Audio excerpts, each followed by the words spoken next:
Surrender किया या court में प्रोड्यूस किया, उसके बारे में डिटेल से बताइए सर।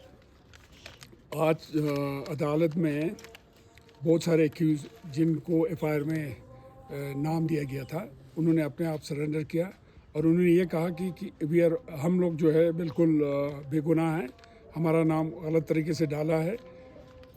तो उसमें बहुत सारे हमारे एपेक्स के यूथ के लोग थे और कुछ एलबीए का जो है वाइस प्रेसिडेंट, तो उसके बाद एलबीए वुमेन विंग के प्रेसिडेंट, यूथ विंग का प्रेसिडेंट, एपेक्स के यूथ के बहुत सारे एक्टिविस्ट प्लस सम स्टूडेंट्स थे। तो उन्होंने अपने आप अदालत में आके सरेंडर किया। उसके तहत कोर्ट ने उनको जो है कुछ लोगों को जुडिशल कस्टडी में भेजा और कुछ लोगों के बारे में पुलिस वालों ने, जो इन्वेस्टिगेटिंग एजेंसी है जो तफ्तीश करते हैं, उन्होंने पुलिस कस्टडी मांगा है। तो पुलिस कस्टडी बड़ा कुछ लोगों के बारे में ही उन्होंने बोला, जबकि उन्होंने बाकी लोगों के ख़िलाफ़ जो है कोई उन्होंने रेजिस्ट नहीं किया कि उनको जो है क्यों पुलिस कस्टडी में नहीं लिया जाए, बल्कि जो है जुडिशल कस्टडी में भेजा जाए। मैक्सिमम लोगों को जुडिशल कस्टडी में लिया है। कल 39 लोगों को जुडिशल कस्टडी में भेजा है। आज भी बहुत सारे लोगों को जुडिशल कस्टडी में भेजा है। 4 लोगों को पुलिस कस्टडी में दिया है। लेकिन पुलिस कस्टडी के लिए हम लोगों ने बड़ा कॉन्टेस्ट किया।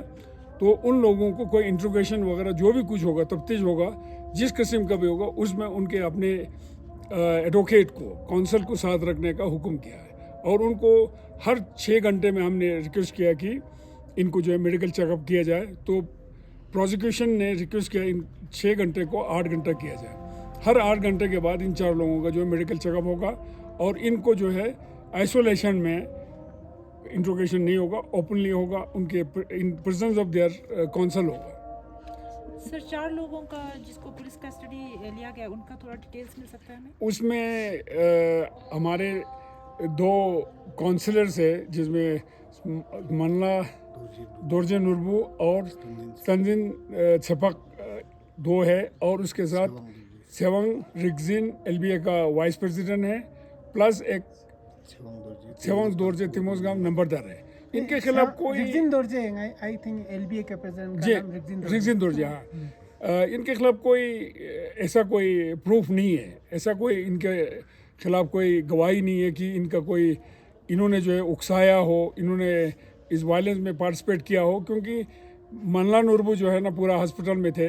उनके कॉन्स्टिट्यूंसी के 2 लोग जो है अनशन के दौरान वो बेहोश हो गए थे, तो उनको देखभाल कर रहे थे। सेपाक जो अपर लेकर काउंसलर है, उसको उस बुनियाद पर वो किया कि किसी उसके हम शक्ल या उसके जैसा कोई आदमी लगा है जिसका पोनी ट्रेल था, उस बेसिस पर उसको सस्पेक्ट किया था। इसको जो है ना हर जगह से जो है ये छपक है, छपक इसमें इन्वॉल्व है करके अभी सब ये साफ हो गया कि वो छपक नहीं था। और जिन लोगों ने चाहे मीडिया में चाहे कहीं भी छपक के बारे में बोला या किसी पर्टिकुलर पार्टी के बारे में उन्होंने वो किया है, उनके खिलाफ एफआईआर भी डाला है। हर जगह लेह में भी डाला है, दिल्ली में डाला है और बहुत सारी जगहों पे जो है एफआईआर हुआ है। तो ये लोग बेगुनाह हैं। और इसी तरह से एलबीए के प्रेसिडेंट, वाइस प्रेसिडेंट, ये मॉब को जब आगे बढ़ रहा था वो रोक रहे थे, वो तो इनको रोकने के उसमें था। तो उनके खिलाफ कोई ऐसा खातिर खा, कोई ऐसा प्रूफ नहीं है, कोई ऐसा गवाही देने वाला नहीं है, कोई ऐसा प्रूफ नहीं है जिससे कि वो इसमें इन्वॉल्व होता हो। सर, सेपाक का हम शकल को अरेस्ट किया क्या पुलिस ने? आप यहाँ पर कोर्ट में प्रोड्यूस किया? अभी तक नहीं किया, अभी तो बहुत सारे लोग आएंगे। अब इसमें पुलिस का भी अपने क्या प्रॉब्लम है वो हम इधर एक्सप्रेस नहीं कर सकता है। बल्कि वो कहते हैं आज 4 लोगों का वो पुलिस कस्टडी मांग रहा था, बाकी लोगों को उसको जुडिशल कस्टडी मांग रहा था। सर, हाँ, कौन से एक्ट के अंदर बुक किया है इन सबको? इनको जो है बुक तो इसमें बहुत सारे ऑफेंसेस डाले हैं। इसमें ज़्यादातर सब लोगों के खिलाफ 192 BNS, 351 BNS, 109 BNS, ये इसके अलावा और कुछ ऑफेंसेस है। तो ये तो अभी बाद में चलेगा। अभी इस हिसाब से जो है इनका जो है कुछ ऑफेंसेस जो है अवेलेबल है, कुछ ऑफेंसेस जो है ये नॉन बेलेबल भी है, लेकिन बेल अदालत कर सकता है। जी, और ये भी कहा जा रहा है काफ़ी लोगों को छोड़ा भी है, तो ऐसी कुछ खबरें आ रही हैं, उसमें क्या कहेंगे? नहीं, अभी तक अदालत से कोई किसी को बेल पे नहीं छोड़ा, और जिसके खिलाफ कोई भी प्रूफ नहीं मिलता है, जो पुलिस के कस्टडी में बेगुनाह कुछ लोगों को तो उन्होंने छोड़ा है, लेकिन बहुत सारे बेगुनाह अभी भी, कल के 39 लोगों में से ये बिहारी कुल्ली था, डोडा का कुल्ली था, नेपाली कुल्ली था, तो इस तरह से बहुत सारे ऐसे लोगों को, चलते फिरते लोगों को उन्होंने पकड़ के ले लिया। तो वो तो कल जब भी चालान आएंगे, ये उनको एक एक चीज़ का एक्सप्लेन करना पड़ेगा, इनके इन्वॉल्वमेंट के बारे में, बाकी चीज़ों के बारे में। अभी जहाँ तक हम अभी देखते हैं, इस वक्त तक ये जितने भी लोग पकड़े हैं, ये सब बेगुनाह नजर आता है। सर, बार एसोसिएशन ये केस फ्री में लड़ रहा है, जो सारे केस, और एफआईआर एक ही है क्या सबके बाद? अभी तक एफआईआर एक है, और एक दो छोटे मोटे के एफआईआर अलग भी है, उनमें जो है वो सब ऑफेंसेस जो है बेलेबल ऑफेंस है। इस 144 में भी सब ऑफेंसेस एक्सेप्ट वन सब बेलेबल है, क्योंकि अभी कानून ये है कि 7 साल से कम सज़ा जिस भी जुर्म में हो उसको आप अरेस्ट नहीं किया जा सकता, उसको बेल अदालत से लाने की ज़रूरत नहीं, पुलिस अपनी जगह पे उनको बेल दे सकता है। उनको बहुत सारे ऐसे नोटिस दे के उनके साथ तफ्तीश कर सकता, बल्कि अलबत्ता वो उनको अरेस्ट नहीं कर सकता है। लेकिन इन्होंने इस 144 में एक ऐसा ऑफेंस भी डाला है जो कि देखने में ज़रा बड़ा ऑफेंस लगता है, लेकिन अदालत में ये बहुत छोटा लगेगा उनको भी। इसी ऑफेंस की वजह से इन्वेस्टिगेटिंग एजेंसी को बहुत तकलीफ होगा, क्योंकि इसको प्रूव करना उनके लिए बहुत तकलीफ दे होगा, मुश्किल होगा। As my senior colleague or our bar president already spoken in detail about the legality in case, I want to add some very important thing.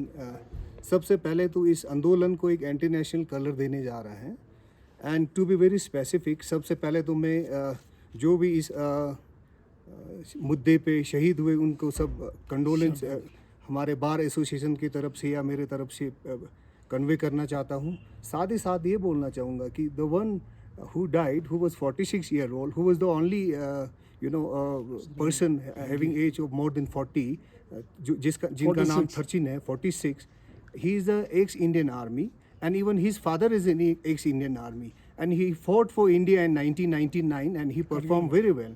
And other than that, there has been many instances where we have fought for India in various world. So that shows whether it is international activities or national activity, right? Other than that, to be very specific about surrender, being surrendered by a person who are having allegation of today, most of them are either public representative, as my senior colleague has said, there is 2 councillor, one is Manla Dorje, councillor of Saspol constituency, one from Upper Lake constituency councillor, and LB vice president, and one Nambadar, and many other religious organization and youth representative. They are appealing before the people that they are surrendering voluntarily, irrespective of their allegation, whether they are involved in this or not, just to showing, just as a gesture of who have lost their life, so that they can be granted bail as early as possible. They have shown the conviction for this cause, that they have said that we are surrendering them. We are not made our mind to move bail application for ourselves until and unless their process of bail will be go ahead. So I'll convey once again that all the people, all the public representative, all the political representative who are surrendering today have one aspiration, that we are going into police custody, we are going into judicial custody voluntarily, just with the intention and motive and aspiration that the innocent people who are in judicial custody shall be released as soon as possible. That's all. Thank you. काशिफिल, I have one question Yes. for you. जिससे कल 2 public नुमाइंदे को भी court में produce किया, फिर judiciary custody में भेजा। एक्स एमएलए दलदन नमग्याल, उसी तरह जो काउंसलर है जो फ्यांग कॉन्स्टिट्यूशन था, उनके ऊपर क्या चार्जेस है? वो भी इसी ऑफेंस में, जो एफआईआर में ना, दलदन नमग्याल इसी 144 में है। और जो दूसरा है टुंडुप नुरबू चीता, चीता के नाम से मशहूर है, उसके ख़िलाफ़ एक अलग एफआईआर है। तो लेकिन उनको जो है उन्होंने डिनाई किया कि मुझे बेल नहीं लेना है, क्योंकि बेल इसलिए नहीं लेना, हमारे इनोसेंट लोग अभी कस्टडी में रखा है, तो मेरा भी फ़र्ज़ बनता है कि मैं उनके साथ ही रहूं। तो वो अभी जुडिशल कस्टडी में है। दिलदन नमग्याल भी जुडिशल कस्टडी में। दिलदन नमग्याल ने भी वॉलंटियरली यहाँ आके सरेंडर किया है अदालत में। सर पुलिस एक ने लाया सवाल, था। इन जैसे शॉर्ट इट आपने इज अ कहा काइंड हर ऑफ जेल चलो आंदोलन। सर आपने कहा था कि एक हर केस बेलेबल है, एक सिर्फ एक ही एक्सेप्ट वन केस, तो वो किस वजह से सर? नहीं, ये तो पुलिस वालों का, इन्वेस्टिगेटिंग एजेंसी का एक ही तरीका होता है कि भाई इनको बेल जल्दी ना मिले, लेकिन अदालत इसको पूरी तरह से देखेंगे तो उसको देख के जो है ना, इसमें बेल का जो प्रोसेस होता है, जैसे आपका जो है रिपोर्ट लाना होता है इन्वेस्टिगेटिंग एजेंसी का, जैसे वो टाइम ज़्यादा लेते हैं, कहते हैं, बहाना करते हैं कि हम जो है इसमें बहुत सारे एक्यूज्ड है, उन सब का हमने एक एक का रिपोर्ट देना होता है। और अभी कह रहा था कि भाई इनका जो है कल हमारे शहीद जो हुए हैं उनका जो है फिनरल है, तो ये बहाना करने की कोशिश करता है, लेकिन अदालत उन चीज़ों को नहीं मानेंगे। हमें उम्मीद है कि दूसरा जो है ना 109 जो ऑफेंस डाला है अटेम्प्ट टू मर्डर वाला, तो ये प्रूव करना बहुत मुश्किल है, मैं पहले भी कह चुका हूँ। मैं सिर्फ चंद चीज़ें कहना चाहता हूँ। पहली बात तो ये कि मैं बहुत ज़्यादा I am extremely grateful to the bar association ले, जिन्होंने इसको प्रो बोनो इस केस को संभाला है। जितने भी एक्यूज पर्सन जिसमें इनोसेंट जो लोग हैं उनकी वकालत कर रहे हैं, पूरा बार एसोसिएशन जुड़ा है। मैं इनको अपने दिल की गहराइयों से शुक्रिया अदा करना चाहता हूँ। I am here to assist them. At the same time मैं ये समझना चाहता हूँ कि जितने भी अभी जो एक हमारी मुहिम चल रही पूरे लद्दाख को डिफेम करने की, लद्दाख को इंटरनेशनल बताने की, एक हाउंडिंग हो रही है हमारे लीडर्स की, चाहे वो सोनम वांगचुक है, चाहे हमारे कांग्रेस के लीडर है और हमारे एपेक्स के लीडर्स हैं, it is all fake. And secondly I want to say that all of them, every one of them have surrendered before the court. कासनो वांगचुक को एनएसए लगा के ले गए हैं, उन सब ने सरेंडर किया इस बात को रखते हुए कि हम नहीं चाहते कि हमारे जितने लोग और जेल में हैं, इनोसेंट जो लोग हैं जेल में हैं, हम भी जेल जाना चाहते हैं। So it's a political message they are sending to the government of this day, who have till now have not been able to tell us as to who made the order to shoot our 4 people। जो गुजर गए, 4 लोग जो मर गए, उनको shoot करने का ऑर्डर किसने दिया है, शूट किसने किया है, हमें अभी तक इन्होंने नहीं बताया। इन्होंने हर तरह की मनगढ़ंत कहानियां बताई। अभी हमें एडीजीपी साहब का भी प्रेस कॉन्फ्रेंस देख रहा था, तो मैं हमसे इनसे मुतालबा है, हमारी रिक्वेस्ट है कि इसमें एक, हमने जिस तरह से कहा था एपेक्स बॉडी ने कि इसमें एक जुडिशियल इंडिपेंडेंट इंक्वायरी होनी चाहिए थी। जो भी पर्सन, जो जिस शख्स ने हमारे लोगों पर गोली चलाई इनडिस्क्रिमिनेटली, डिसप्रोपोर्शनेटली और इलीगली, उस पर कार्रवाई होनी चाहिए। और पॉलिटिकल मैसेज है। और हम ये भी कहना चाहते हैं, मैं as a legal person to the apex body, I want to say that जितने भी लोगों को इस तरह से हाउंड किया जा रहा है वो लोग का बंद करें, हमारे लोगों को यहाँ पे पीस बनाए रखने में मदद करें। तो शुक्रिया आप लोग। एक पॉइंट ये देखिए, हमारा अगर डिमांड की बात करेंगे, हम चाहते हैं जो भी इन्वेस्टिगेशन हो ये मजिस्ट्रेट के सुपरविजन में होना चाहिए। एक तो ये बहुत ज़रूरी है। दूसरा जो है शूट जो हुआ है इनडिस्क्रिमिनेट, ये साबित होता है जिस तरीके से सर में गोली लगी है, छाती में लगी है। जो शहीद 3 हुए हैं, 4 हुए हैं, उनमें से 3 का जो है छाती और सर में लगी हुई है। उससे ये पता चलता है कि कितना इनडिस्क्रिमिनेट तरीके से किया है, इनह्यूमन तरीके से किया है। तो उस पर जो है जुडिशल इंक्वायरी बहुत हाईएस्ट लेवल का होना चाहिए। और जिन लोगों को जिस तरीके से इस ब्रूटल वे में गोली मार के ख़त्म किया है, कोल्ड ब्लडेड मर्डर है ये, तो ये इस पे पूरी तरह से इन्वेस्टिगेशन होना चाहिए। और अगर इस तरह से नहीं होता है तो मेरे ख्याल में ये हमारे पूरे देश के लिए कोई अच्छी बात नहीं। जिस तरह से आज हमारे एक एक्टिविस्ट, इन्वायरमेंटलिस्ट, एजुकेशनिस्ट, जिसने पूरे हिंदुस्तान का नाम ऊंचा किया, जिनको मैग्सेसे अवार्ड मिला, रोलेक्स अवार्ड मिला, पता नहीं कितने यूनिवर्सिटी ने उनको डॉक्टरेट डिग्री दिया है, ये सब हमारे हिंदुस्तान के लिए, हमारे भारत के लिए बहुत बड़ा वो है कि फ़ख्र की बात है। अगर हम उसको एक ब्लेम करते हैं कि वो इंटरनेशनल है, ये तो मेरे ख्याल में पूरा दुनिया हंसेगा। इनसे उनका इमेज कम नहीं होगा। इनका इमेज अगर नेशनल था कल तक, तो ये इंटरनेशनल इमेज इनका बढ़ेगा, क्योंकि दुनिया जानते हैं इस तरीके के एलिगेशन को सुनने के लिए लोग तैयार नहीं हो सकता है। तो इस तरीके का जो एलिगेशन है वो बंद करे तो ये अभी जो प्रॉब्लम को ईज करने में बहुत मदद मिल सकता है।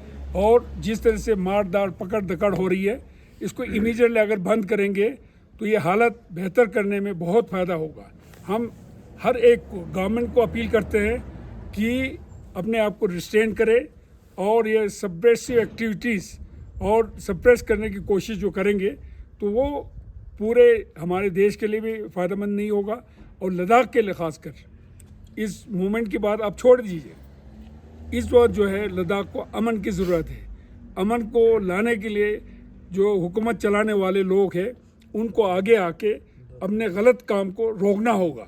जिस तरीके का पकड़ धकड़ और इसको दबाएंगे करके अगर करेंगे, मेरे ख्याल में इससे कोई अच्छा नतीजा नहीं मिल सकता है। Thank you sir. Thank you.